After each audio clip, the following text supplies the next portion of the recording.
Sharma horror stories. Hello दोस्तों, स्वागत है आप सभी का एक और नई सच्ची डरावनी कहानी के साथ। दोस्तों, हमारी आज की कहानी मैंने गूगल पर से एक वेबसाइट से ली है। तो चलिए बिना देरी किए बढ़ते हैं हमारी आज की कहानी की ओर। मनोहर का घर पुराने कब्रिस्तान के पीछे था और उसके घर के छत से वो कब्रिस्तान अच्छे से दिखता था। वो रोज उस कब्रिस्तान को पार करके अपने काम पर जाता था।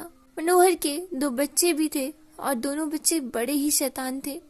उनमें से बड़े बेटे का नाम रॉकी और छोटे बेटे का नाम विकी था।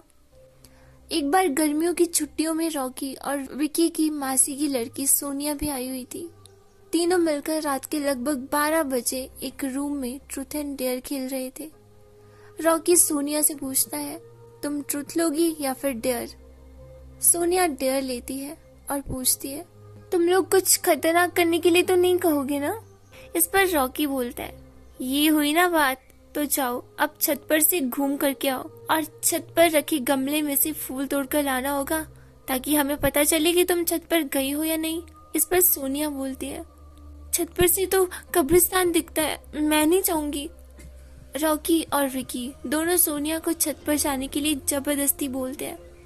सोनिया छत पर जाती है और जैसे ही गमले में लगे फूल की तरफ पड़ती है तभी उसकी नजर कब्रिस्तान की ओर पड़ती है।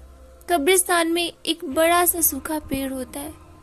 वो देखती है कि उस पेड़ पर एक सर कटी हुई उल्टी लाश लटक रही होती है। सोनिया उसे देखती है और फिर जोर से चिल्लाती हुई बेहोश हो जाती है। अकेली रात में ये नजारा देखकर तो कोई नॉर्मल इंसान भी डर के मारे पागल हो जाएगा, और सोनिया तो थी भी छूटी। फिर जब सोनिया बहुत देर तक छत पर से नहीं लौटती तो रॉकी और विकी दोनों डर जाते हैं और वो छत पर जाकर देखते हैं तो वो देखते हैं कि सोनिया बेहोश पड़ी है। वो तुरंत अपने पापा को बुलाते हैं और सारी बात बताते हैं। इस पर मनोहर उनसे गुस्से में बोलता है, तुम तीनों को ऐसा खेल खेलने की क्या जरूरत थी? और रॉकी, तुम तो जानते हो उस कब्रिस्तान के बारे में कैसी कैसी खबरें आती है, फिर भी तुम सोनिया को रात में छत पर जाने के लिए क्यों भेजा? रॉकी, सॉरी डैड, मुझसे गलती हो गई, हम आगे से ऐसा नहीं करेंगे। इसके बाद मनोहर बोलता है, और फिर दोबारा ऐसा काम किया तो तुम दोनों को उसी कब्रिस्तान में छोड़ाऊंगा। मनोहर के ऐसा बोलते ही सोनिया भी होश में आ चुकी होती है। इस पर मनोहर उससे बात करने लगता है, अच्छा सोनिया बेटा, ये बताओ तुमने वहाँ ऐसा क्या देख लिया कि तुम वहीं बेहोश हो गई? सोनिया बहुत ज्यादा सहमी हुई थी और सोनिया सहमी हुई हालत में मनोहर को सारी बात बताती है कि उसने क्या देखा। मनोहर ने उस कब्रिस्तान के बारे में ऐसी खबरें पहले भी सुनी हुई थी, इसलिए वो सोनिया को डांटता नहीं है और बच्चों को संभल कर रहने की सलाह देता है।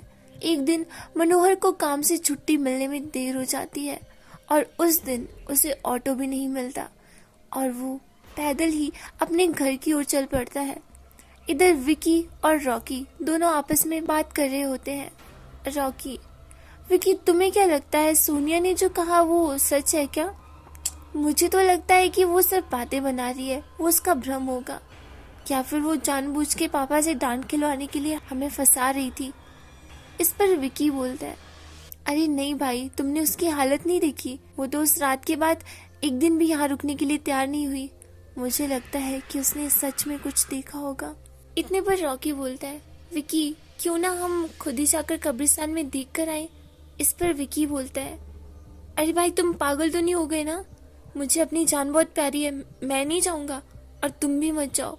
विकी अपने भाई रॉकी को कब्रिस्तान में जाने से साफ साफ इनकार कर देता है, लेकिन विकी के मना करने के बावजूद भी रॉकी नहीं मानता और वो अकेले ही कब्रिस्तान की ओर चल देता है। वो कब्रिस्तान के गेट के पास जाता है, उसे खोलता है और अंदर चला जाता है। उसके मन में ये जानने की बहुत ज्यादा एक्साइटमेंट थी कि आखिर उस कब्रिस्तान में है क्या। कहीं न कहीं उसे अपने मन में डर भी लग रहा था, लेकिन वो यही मानकर चल रहा था कि भूत प्रेत जैसी कोई चीज नहीं होती। इसके बाद कब्रिस्तान के अंदर जाने के बाद वो उस पेड़ की ओर देखता है जिस पर सोनिया को सर कटी हुई उल्टी लाश दिखी थी। रॉकी खड़े होकर उस पेड़ की ओर देखता है, तभी एक अदृश्य हाथ उसके पैरों को पकड़ लेता है। रॉकी डर जाता है और जोर जोर से चिल्लाने लगता है, बचाओ बचाओ, छोड़ दो मुझे, मुझसे गलती हो गई, मैं फिर कभी यहाँ दोबारा नहीं आऊंगा। इतने पर उसका ध्यान एक दूसरे कोने पर जाता है। दूसरे कोने पर एक कब्र होती है जो कि खुली हुई होती है। उसके ऊपर खून लगा होता है। वो अदृश्य हाथ रॉकी को खींच कर लाता है और उस कब्र में धकेलने की कोशिश करने लगता है। रॉकी फिर चिल्लाता है, छोड़ दो मुझे, मुझसे गलती हो गई, मैं फिर कभी यहाँ नहीं आऊंगा, मुझे मत मारो, मुझे जाने दो। मनोहर काम से पैदल घर पहुंचने ही वाला होता है और जैसे ही वो उस कब्रिस्तान के पास से गुजरता है उसे रॉकी की आवाज सुनाई देती है। मनोहर कब्रिस्तान के बाहर से गुजरते हुए बोलता है, ये क्या, ये तो रॉकी की आवाज लगती है, ये तो कब्रिस्तान से आ रही है, मुझे जाकर देखना चाहिए। मनोहर फटाफट से कब्रिस्तान के अंदर जाता है बिना कुछ सोचे समझे और कब्रिस्तान में जाकर चारों तरफ देखता है, लेकिन रॉकी कहीं भी नहीं दिखाई देता। और इसके बाद मनोहर ये सोच के घर लौट आता है कि शायद ये उसका भ्रम होगा या फिर कब्रिस्तान में मौजूद रूहें उसके मन में ये भ्रम पैदा कर रही थी। वो घर लौट कर आता है और सबसे पहले विक्की से रॉकी के बारे में पूछता है, क्योंकि उस वक्त उसे उसके घर पर सिर्फ विक्की दिखाई दे रहा था। इतने पर विक्की उसे बोलता है, पापा मेरे बार बार मना करने के बावजूद भी रॉकी कब्रिस्तान में चला गया। वो जानना चाहता था कि सोनिया जो कह रही थी वो सच है या नहीं। इसका मतलब वो भ्रम नहीं था। हमारे पास समय बिल्कुल भी नहीं है। जाओ, घर के मंदिर में जो शंख में जल रखा है जल्दी से लेकर आओ, हमें रॉकी को खोजने कब्रिस्तान जाना पड़ेगा। विक्की वो पवित्र जल लेकर आता है। मनोहर और विक्की कब्रिस्तान में जाते हैं। मनोहर जल छिड़कता है, फिर उसे कब्रिस्तान में किसी के घसीटने के निशान दिखाई देते हैं और वो समझ जाता है कि हो ना हो ये रॉकी ही था। और फिर वो उस निशान का पीछा करते हुए उस कब्र तक पहुंच जाता है। मनोहर कब्र के आसपास वो जल छिड़कता है। कब्र से अजीब अजीब सी आवाजें आ रही थी और विक्की ये देखकर बहुत ज्यादा डर जाता है। इस पर मनोहर बोलता है, मुझे लगता है कि श्रापित प्रेत आत्माओं ने रॉकी को इस कब्र के अंदर कैद कर लिया है। हमें जल्दी ही इसे निकालना होगा।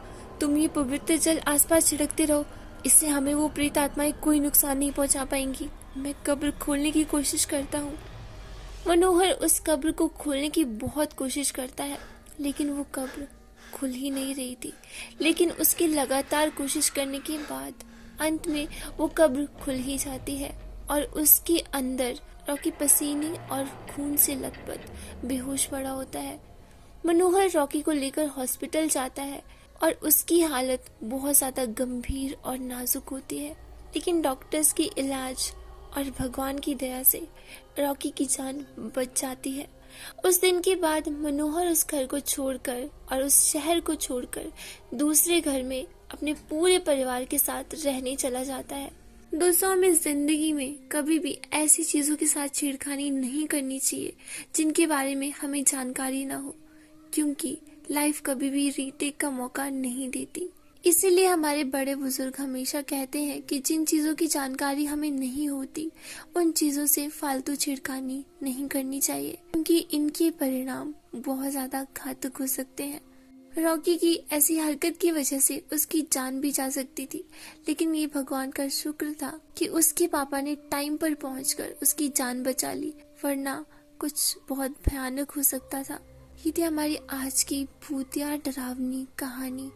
आई होप आपको पसंद आई होगी। अगर पसंद आई हो तो प्लीज इस वीडियो को लाइक करना, शेयर करना और हाँ, मेरे चैनल को जरूर सब्सक्राइब करना। और हाँ, अगर आपके पास भी ऐसी कोई सच्ची भूतिया कहानी है तो आप मेरे साथ जरूर शेयर कर सकते हैं।